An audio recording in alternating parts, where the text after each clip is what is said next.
Olha só o que diz aí o versículo 8. Na minha tradução diz assim: e Daniel assentou-se no seu coração não se contaminar com a porção do manjar do rei, nem com o vinho que ele bebia. Portanto, pediu ao chefe dos eunucos que lhe concedesse não se contaminar. Eu vou ser breve nesta noite. Esse texto ele traz algo muito importante e simples. Daniel, um jovem, como foi dito ontem, entre 12 e 17 anos, ele faz uma escolha. É como se Mateus, que tem 14 anos, fizesse uma escolha. Qual é a escolha? Eu tenho a opção de me assentar à mesa do rei, que não é uma coisa ruim. Tenho a opção de comer a comida do rei, que não é uma coisa ruim. E de beber a bebida do rei, que também não é uma coisa ruim. Mas eu decido seguir um caminho diferente. Eu decido ir na contramão daquilo que me é proposto. Por quê? Porque eu aprendi em casa o caminho certo. E o caminho certo não é aquilo que é bom para mim, é aquilo que vale a pena. E se eu tiver que renunciar o que é bom pelo que vale a pena, vai doer, mas eu vou renunciar. Daniel, sendo um adolescente, faz isso. Mas por que ele fez isso? Porque ele teve pais que ensinaram ele o caminho certo. No capítulo 2, Daniel vai estar orando lá: Deus de meus pais, revela-me o sonho do rei, pois o rei tinha tido um sonho. E ninguém conseguia interpretar o bendito sonho do rei. Aliás, ninguém conseguia interpretar, não. O rei esqueceu o sonho. Então, além de ninguém ter a interpretação do sonho, ainda tinha que dizer o que o rei sonhou. Imagina, eu sonho, chego aqui e digo: olha só, se vocês não disserem o que eu sonhei e me dar a interpretação, vocês vão morrer. E Daniel morreria também. Só que Daniel se lembra do Deus de Israel, que revela o oculto e o escondido. Só que Daniel não ora: Deus meu Senhor. Daniel diz: Deus de meus pais. Eu conheço Deus porque os meus pais servem a Ele. Então, Deus de meus pais, eu não quero morrer aqui, por isso me revela o sonho. Então Deus revela o sonho a Daniel e ainda dá a interpretação. Com isso, todos os sábios, inclusive os babilônicos, são salvos. Então Daniel faz uma escolha aqui de não se contaminar. Por quê? Porque ele aprendeu em casa, aprendeu com sua família, aprendeu com a liderança que ele tinha, aprendeu com os seus pais, os princípios e valores que deveriam estar com ele onde ele fosse. Eu tenho uma tese que é difícil de ser aceita. Nós sempre controlamos as pessoas, dizendo a elas o que elas têm que fazer, onde elas têm que andar, como elas têm que se comportar, e às vezes proibimos as pessoas dizendo: olha, não vá para ali não vá para lá não, porque é pecado. Falamos aqui outro dia, é São João, você não pode sair na rua, nem sequer servir no trabalho. Por quê? Porque é São João, só que você tem que trabalhar. Agora, o que é o padrão bíblico? Vá, mas carregue a graça de Deus onde você for, faça a diferença. Por quê? Porque vai ter lugar que você inevitavelmente vai ter que passar, e o que vai te sustentar nesse lugar é a graça de Deus que você vai carregar. Então eu prefiro, ao invés de trazer proibições, é dizer: a graça de Deus está na tua vida, faça a diferença onde você vá. Não é bom você passar pela festa? Não é, mas você tem que ter opção. Pergunta ao policial se ele queria estar lá, tendo que aturar gente drogado, gente bêbado, tendo que aturar um bocado de gente bagunceiro. O povo vai curtir a festa, mas esquece de curtir e quer bagunçar. E o crente policial está lá para cuidar do encrenqueiro e cuidar dos outros que não tem nada a ver com encrenca, ouvindo um barulho de um trio elétrico. Ele não tem opção. Então só a graça de Deus para ele não se contaminar. Nós precisamos ensinar isso. Olha, você está aqui hoje, amanhã tu vai viajar, amanhã tu vai para a escola, amanhã tu vai para outro cenário. Entenda uma coisa: não importa o que o mundo colocar diante de você, pode ser festa, pode ser farra, pode ser comida, pode ser o que for. Se você carregar os princípios, você vai decidir estar ali, mas não vai se contaminar. Então, é muito mais fácil ensinar a verdade que a pessoa decide lá sozinho do que exercer controle. Daniel, ele foi livre. Por quê? Porque ele aprendeu que independente do lugar em que ele estivesse, seja na Babilônia, seja na terra dele, os princípios estariam com ele e ele não podia negociá-los de forma alguma. Ele decidiu andar na contramão, sendo que a proposta era maravilhosa, tentadora. Imagina você sair da sua terra, da sua casa, da sua família e de repente está numa terra distante. Já estava sozinho por vida, já estava perdido por vida, já estava frustrado, decepcionado, triste. Oh Deus, meu Deus, que sempre nos deu vitória, agora nos entregou nas mãos de outro rei. Agora somos escravos, antes éramos livres. Mas mesmo diante disso tudo, Daniel decide continuar servindo a Deus. Ele decide ir na contramão da maioria. Por quê? Porque nós temos uma tendência muito fácil de seguir os outros. Nós temos uma tendência muito fácil de seguir os nossos impulsos, desejos e vontades. Nós temos uma tendência de seguir o curso natural das coisas. Só que, acredite nisso aqui e é interessante. Para fazermos o bem, temos que nos esforçar bastante. Mas para fazermos o mal, não precisamos fazer nada. Se não fizermos nada, o mal por si só já se instala. Um exemplo simples. Fica um dia sem escovar o teu dente. O mal vai se instalar sem você fazer nada. Só que, para cuidar da saúde bucal, você tem que se esforçar. Levantar, pegar a escova, creme dental e escovar. E isso requer esforço por quê? Pergunta à criança se ela quer escovar o dente. Nós temos um trabalho que só para escovar o dente de radaça. Então percebe que o mal por si só já se instala sem eu precisar e que requer muito mais esforço para fazer o bem. Então já fazer o bem já implica em andarmos na contramão, no contrafluxo das coisas. E esse é o nosso desafio porque estamos em uma realidade difícil. Estamos em um cenário complexo e delicado porque estamos sozinhos, só temos a presença de Deus, não temos referência e às vezes quem poderia nos ajudar, ao invés de nos ajudar estendendo a mão, nos dá as costas. Então, em nome de Jesus Cristo, nesta noite, decida andar no contrafluxo. Por quê? Porque isso te custará caro, porém mais caro custará negociar princípios e valores. Eu não sei se você sabe qual vai ser o teu futuro. Mas pensa comigo, eu fiz essa análise sobre os adolescentes aqui. Há um ano atrás, quem eram esses adolescentes? E olha hoje quem são. É só um exemplo de que vale a pena a gente investir. Seja tempo, seja conhecimento, seja dinheiro, seja o que for, porque essas roupas custaram um preço. Vale a pena por quê? Porque daqui a 2 anos, quando as meninas tiverem mais mocinha, a puberdade chegar, assim um bonitinho, engraçadinho, soprar no ouvido, elas estarão com o coração blindado para não entregar facilmente. Consegue entender a importância de nós ensinarmos? Então, irmãos, compete a nós, adultos, uma coisa: nos posicionarmos. Por quê? Porque ninguém vai fazer isso conosco e é a nossa responsabilidade. E compete a todos nós andarmos no contrafluxo, na contramão. Porque todos os dias nós somos tentados, seduzidos, todo santo dia nós temos a oportunidade de, no mínimo, nos render às coisas deste mundo.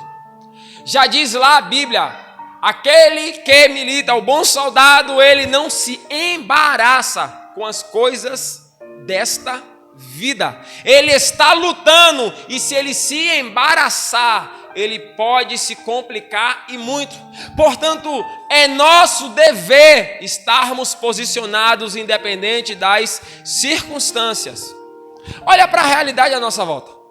Olha para o sentido que o mundo está caminhando. E quando eu digo mundo, não estou falando o mundo lá fora não, porque o mundo lá fora já caminha mesmo para o mal terrível. Para o mundo dentro da nossa igreja, dentro da comunidade evangélica, dentro do nosso povo, do povo de Deus. Diz a Bíblia que o povo de Deus está morrendo ou foi destruído porque faltou conhecimento. Só que para o povo de Deus, os mais velhos, esses aí têm uma tendência de não se render facilmente. Mas olha para os mais jovens. Uma pesquisa recente, grave isso. Uma pesquisa recente, se eu não me engano, essa pesquisa foi feita em Londres, com jovens. Descobriu-se que os jovens que não servem na igreja e que se afastaram, eles amam Jesus e têm desejo de servir o Senhor e o Evangelho. Só que eles não querem o Jesus que nós pregamos. E eu te dou um exemplo simples. Pensa no teu filho que não se converteu, no teu marido que não se converteu, no teu irmão que não se converteu. Você quer que ele se converta para ele ser um crente como você, ou você quer que ele aceite a Jesus? Porque se você quer que ele aceite a Jesus, qualquer igreja que fale de Jesus, ele está no caminho e está salvo. Só que geralmente queremos que ele seja crente como nós, que esteja na nossa igreja. E se não estiver na nossa igreja, ele não vai ser o nosso irmão. Pergunta a um batista se gosta de ter um irmão assembleano. Não gosta. Por quê? Porque na cabeça do batista só é crente se for batista, assembleano não. Se for penteca, pior ainda. Nós temos a tendência de julgar. E por que julgamos? Porque não aceitamos o evangelho praticado por eles. Agora, se o nosso marido se converter lá, a nossa esposa se converter lá, o nosso irmão se converter lá, eles vão deixar de ser salvos porque estão em outra igreja, em outra denominação? Então compreende que às vezes é por causa do Jesus que pregamos que eles não se convertem. Então, isso é só para você ter um sentido. Quando eu peguei essa pesquisa, sabe o que eu descobri? É que a maioria dos jovens desviados, eles querem Jesus e continuam amando Jesus. Eles só não querem estar na nossa igreja por causa do que é pregado ou da forma como Jesus é pregado. Se você pega o culto de ontem e faz uma análise, porque tinha muito jovem aqui, adolescente principalmente, faz uma análise, por exemplo, ao olhar do tradicional, aquele culto não deveria acontecer, não deveria existir, não deveria ter tanto mover, tanta música, não deveria quase nada, na verdade. Por quê? Porque na cabeça do tradicional, essas coisas não entram. Agora pensa no adolescente que curtiu, que se rendeu, que adorou. Então, às vezes, desviamos a nossa família, ou não deixamos ou impedimos com que elas venham para Jesus por causa daquilo que entendemos como evangelho e da forma como pregamos a Jesus. Então, em nome de Jesus, grave isso aqui, é nossa responsabilidade ensinar princípios e valores.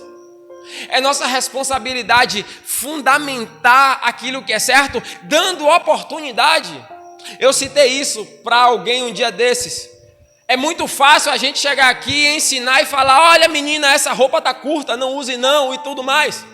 Mas quando você dá um modelo para elas usarem, a partir do momento que elas se olharem no espelho e verem que estão lindas, com esse modelo, por exemplo, já terão dificuldade de usar uma roupa mais curta. Por quê? Porque elas não só ouviram o ensino, agora elas estão se enxergando. E com uma roupa mais decente, fica melhor mesmo. Consegue compreender? Então, nós precisamos entender que no mundo atual, ou melhoramos a nossa metodologia para pregar o evangelho, ou vamos continuar pregando o evangelho e não vamos salvar ninguém. Os nossos filhos continuarão desviados e se rendendo ao manjar do rei. Nós precisamos ir no contrafluxo, nós precisamos andar na contramão, e isso requer um posicionamento firme. Imagina uma pessoa que está nadando contra a maré.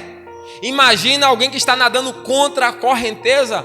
Imagina alguém que está precisando atravessar um rio. Tem que ter muito esforço, tem que ter muita dedicação, muita perseverança para se manter, apenas para conseguir respirar. Agora imagina o cansaço, a pressão da água, a violência e a força da água. Por isso, irmãos, vamos nos posicionar. Todos nós sabemos da realidade aí fora. Todos nós já fomos jovens e adolescentes um dia, e os adolescentes de hoje estão muito pior do que da nossa época. Então vamos nos posicionar, porque Daniel teve êxito. Agora interessante, Sansão não teve êxito. Sansão não aguentou ver Dalila, se complicou. E se complicou feio. homem de Deus, cheio de promessas. O que Daniel tinha e que Sansão não tinha, fundamentado dentro dele princípios e valores. José, da mesma forma, fugiu de uma mulher muito bonita, maravilhosa. O que José tinha, que Davi, por exemplo, como eu citei aqui uns domingos atrás, fez uma escolha estúpida, não aguentou ver uma mulher. Davi, sendo homem de Deus, José aprendeu em casa e teve coragem para fugir. Daniel aprendeu em casa ter coragem para se posicionar. José, ele aprendeu em casa a ter coragem para dizer não. Daniel aprendeu em casa a não se render aos padrões deste mundo. Então, qual é o ambiente que nós estamos criando dentro de casa para que a nossa família cresça com saúde? Porque o comportamento de todo jovem hoje, de todo adolescente, de toda criança, é só o reflexo do que acontece em casa. Salomão diz isso, ensina a criança o caminho que deve andar. Quando crescer, não se desviará dele. Todo filho desviado foi por falta de ensino em casa. E quando eu digo ensino, não é a pregação, não, é a vivência. Porque os nossos filhos não aprendem com o que falamos, aprendem com o que fazemos. Radassa tem um hábito de repetir as nossas palavras. E um dia desses, Moni falou uma M alto e Radassa começou a repetir. A gente teve que criar palavras para ela esquecer e graças a Deus esqueceu. Mas hoje a gente estava cantando, nem cantando. A Alessi cantou ontem, glória. A honra, a glória. Radassa estava repetindo agora. A gente tentando discernir o que era. Depois que eu me lembrei, porque eu estava com a música, por causa do vídeo, eu botei e ela começou a repetir. Então é o exemplo, não é o que se fala. E se depender do que se fala, só aprende o que não presta. Pois se formos observar as nossas palavras, principalmente debaixo de estresse, não são tão sadias e saudáveis assim. Então por isso aí a gente já descobre que precisamos nos posicionar. Essa palavra aqui, eu já estou finalizando, não é para acusar ninguém. Por quê? Porque estamos aprendendo a partir de hoje, ressignificar a nossa vida, mudar o curso da nossa família. Para que sentido a nossa família está indo baseado em nosso comportamento? Pronto, já descobri o sentido analisando o meu comportamento. O que é que eu vou fazer? Ressignificar o meu comportamento, mudar as minhas atitudes. E fazendo isso, o destino da minha família é transformado. E é nessa direção, porque eu estou com um comportamento errado. Mudei o comportamento, automaticamente a minha família já não vai para aquele destino. A direção foi mudada.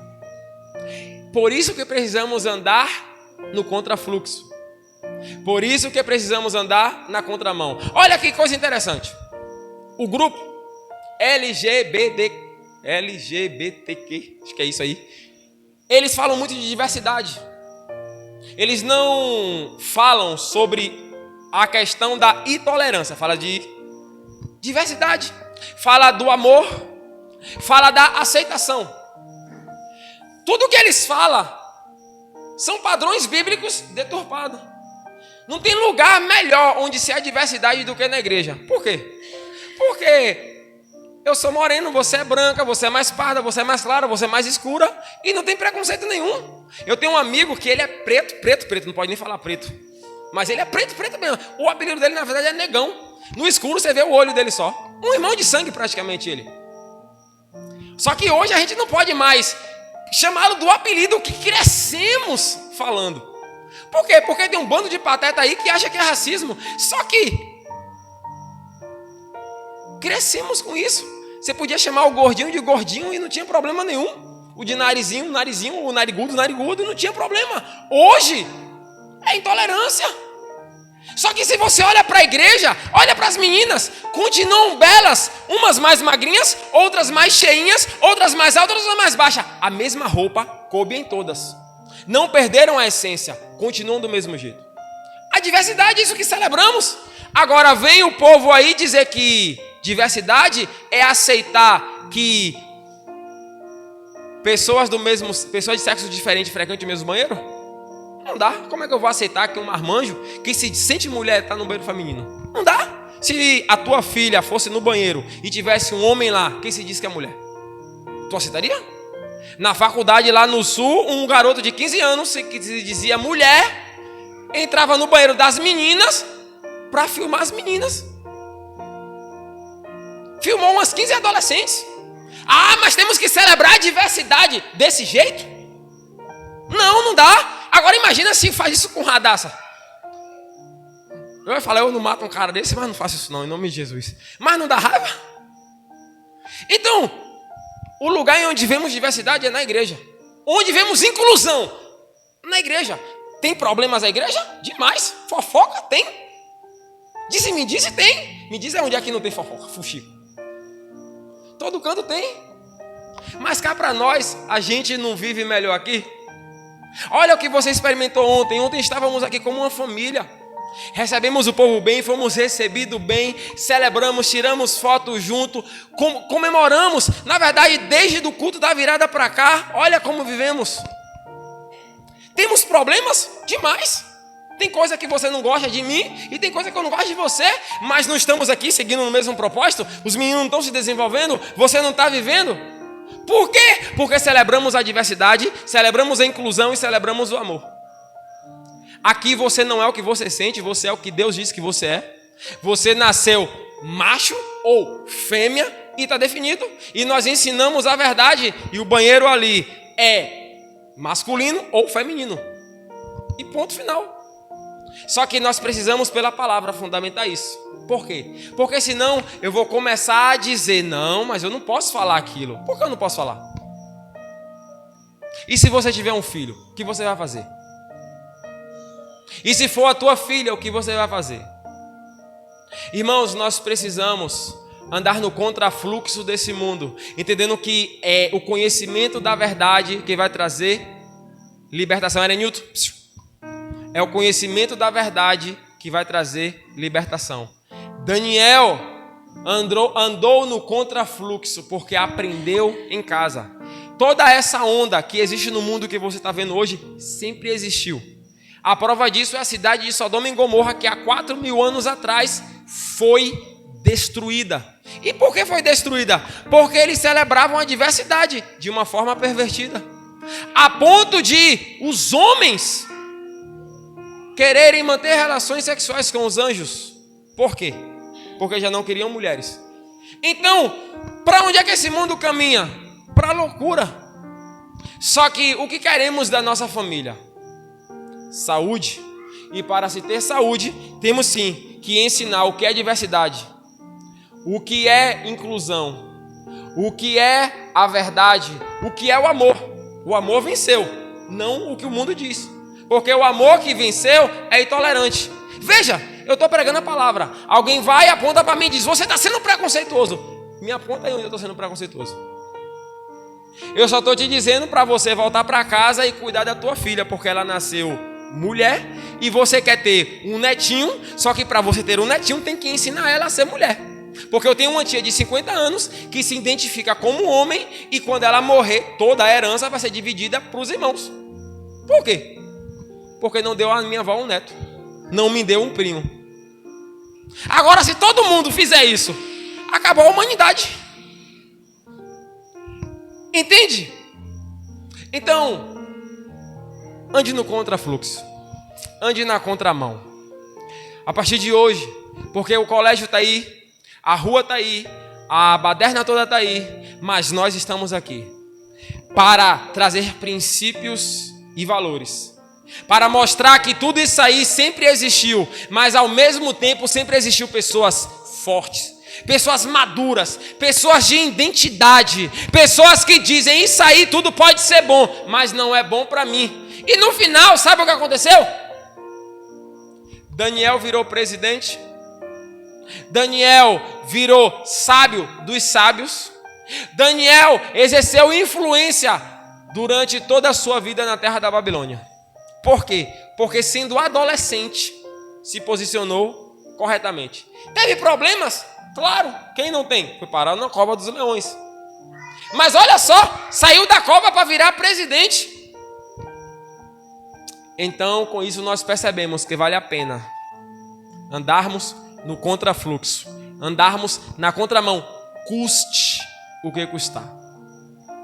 Como cantamos ontem, só entra no céu aquele que for fiel. Ser fiel até a morte, e dar-te-ei a coroa da vida. Se custa caro ser fiel aqui, caro custa passar uma eternidade em um lugar totalmente distante do lugar em que achamos que vamos passar. Porque só entraremos no céu se permanecermos fiéis. Sem fidelidade é impossível, ainda que custe a nossa vida. Então, em nome de Jesus, recebe esta palavra, tenha essa consciência, pai, mãe, tenha essa consciência, e adolescentes, se posiciona em nome de Jesus. Por quê? Porque vocês são especiais, nós acreditamos em vocês, e eu digo isso aqui de coração aberto para vocês. Eu me sinto honrado pela vida de vocês, principalmente pelo desenvolvimento que esses meninos estão tendo cada vez mais. Eu espero que eles continuem, amém?